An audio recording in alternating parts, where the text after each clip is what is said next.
Hey traders, Nick Shaheen here. Quick update on e-gold or e-cash, Bitcoin.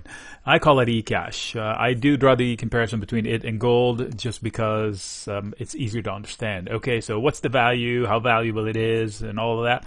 I draw it to a simple fact that people want it. So for as long as people want it, it's going to be valuable. And as long as it's rare, and in fact it's finite, even more rare than gold. I say that every time.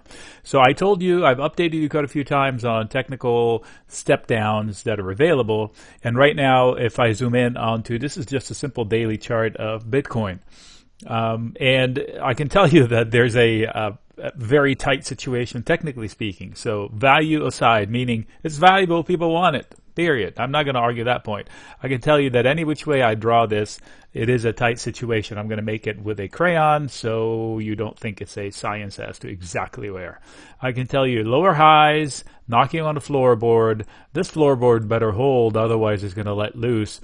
6,000 was the eyeball target from the breach here for me. Looking at prior prices, not technically speaking. I know technicians could say, no, you drew it a little bit higher, you didn't catch the wicks, you caught the body, whatever.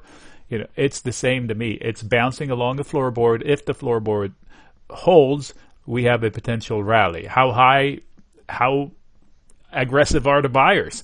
Or I should say, how aggressive were the shorts? Okay, so technically there is a downside potential if the floorboard breaks, but if it holds, it provides a springboard from which they can leap higher. So what to choose? This guy, the other guy?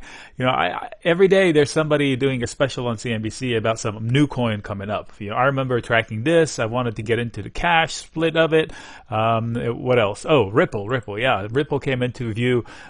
Somewhere on here, it was in the 20 cents area. I put a couple of orders that didn't go through. Then suddenly it was up over $1 and $2, and I was like, "Oh my gosh, what an idiot! I didn't buy it." Started saying, "Oh, why didn't the order go through?" And then I said, "You know what? I'm just going to walk away from the whole thing." It was just a lottery ticket anyway. So here we are, back at whatever 50 cents. Again, technically speaking, there's hardly anything to draw from this other than that, hey, if you believe in this long term, sure, why not? But I'd rather play with the big guys. Almost like, if somebody told me in 1998, all these .com companies, well, do I want to invest in Webvan, which has a story to tell, or some of the established companies that are trying to turn themselves into a .com company? I would rather do that. So in other case, here I'm saying if Bitcoin was it as far as breakout with this e-currency that they muddle between blockchain and coins. They're not the same, but let's just put them under the same umbrella. This was the original that broke out from 2,500. I remember, oh my gosh, 2,500, and then before we know it, there's almost 20,000.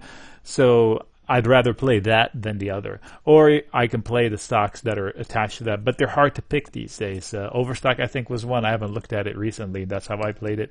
Also, Square was one to play. Sorry about that. Long day. Okay, wow, pretty big correction there. So Overstock has a retail business. So if I want to bank on them, maybe that, but I'm not inclined to do that at this point. If I wanted to play Bitcoin, I'd play Bitcoin itself rather than trying to guess on some new coin that's going to come into the market. This will either bounce or fail, and Bitcoin would be my choice to trade it, either long or short. That depends on your coin. Flip it and go.